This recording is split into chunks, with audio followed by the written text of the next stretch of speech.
Okay, it's coming in fast. I got Yeah. top 3.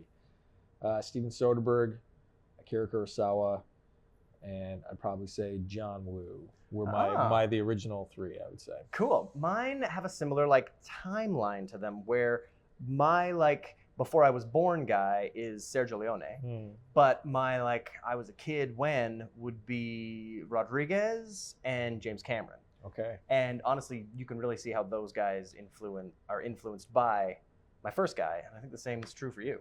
I guess, I mean, like it's like desperate time periods for me, right? It's like John Woo, like it's all based on when I was a teenager, right? Yeah. And when I first started engaging with movies and realizing people made these things that just didn't exist. They just didn't come out. People actually had to make them. It's like discovering a band exists. Yeah, or it's and like, you know, how many people, oh wow, there's a lot of people who make movies. Wow, yeah. Crazy. But yeah, it was Soderbergh. It was, I can tell you the movies actually. It was Out of Sight. For Kurosawa, everybody's like Seven Samurai, but Yojimbo was the one for me. And John Woo's Hard Boiled. I remember seeing Hard Boiled on TV with Cameron Bailey actually. Oh yeah. It was on Showcase, and Cameron Bailey talked the movie up so much that I was just like, all right, I gotta watch this movie. Amazing. I was hoping to see, you know, looking for a blue movie, but I got a really good action film out of it. Yeah, that's cool. It's funny, when it comes to Sergio Leone movies, I feel like most people talk about Clint Eastwood's movies, the ones that he's in. So it's like, right? Yeah, the No Name trilogy, where they're like, oh, Good, the Bad, and the Ugly, and you know, the Dollars movies are great. But for me, it's Once Upon a Time in the West. That movie is just like, it's poetry, that movie. The performances are amazing. It doesn't rely on any one guy or character at all.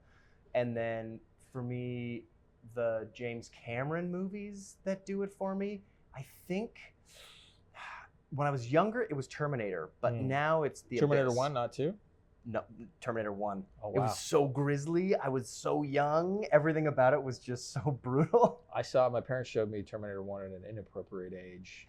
And it was one of those, like the scene where he takes his eye out. That was like, I remember asking my dad, can I do that? There's another eye behind my eye. I got a robot eye back here? I got a robot eye way too well. My dad's like, do not do this. This was a bad decision. That's amazing. But Leone as well. Yeah. Good, the Bad, and the Ugly. My mom was a very big fan of, like, she didn't know Sergio Leone or anything like that. She just loved the Man with No Name movies. Hey, just do a good spaghetti western. Yeah, that was it. It was Clint Eastwood. It was Fistful of Dollars, A Few Dollars More, and The Good, the Bad, and the Ugly. She loved The Good, the Bad, and the Ugly. Oh, that's awesome. That was the movie.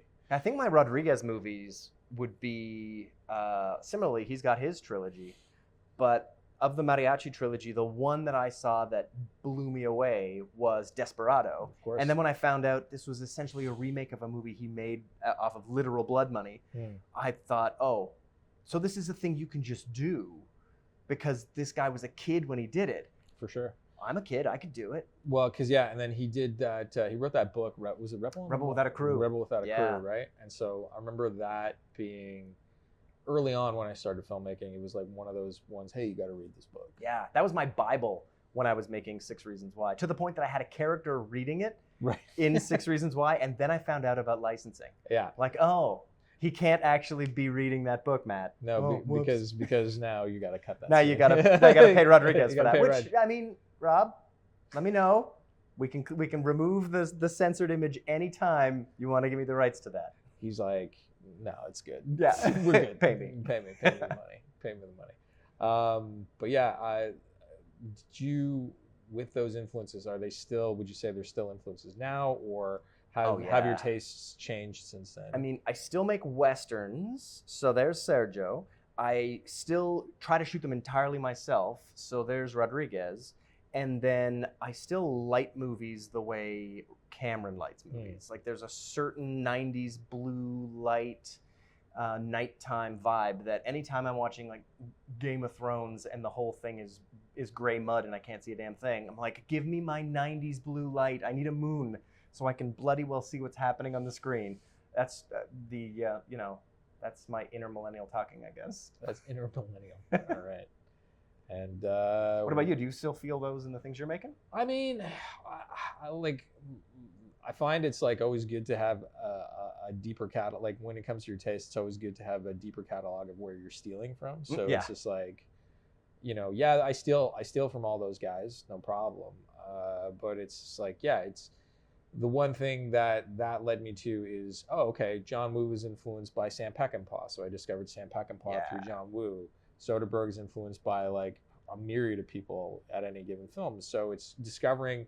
What I like about it is you can start discovering the people who you like, who influence them, and that in turn can influence you even more. Yeah, and I'll still watch anything that those guys make. Of course. And it's just movies I love. Of course. How about you? You got any auteurs? You got any filmmakers that you just will stand by and watch anything they make?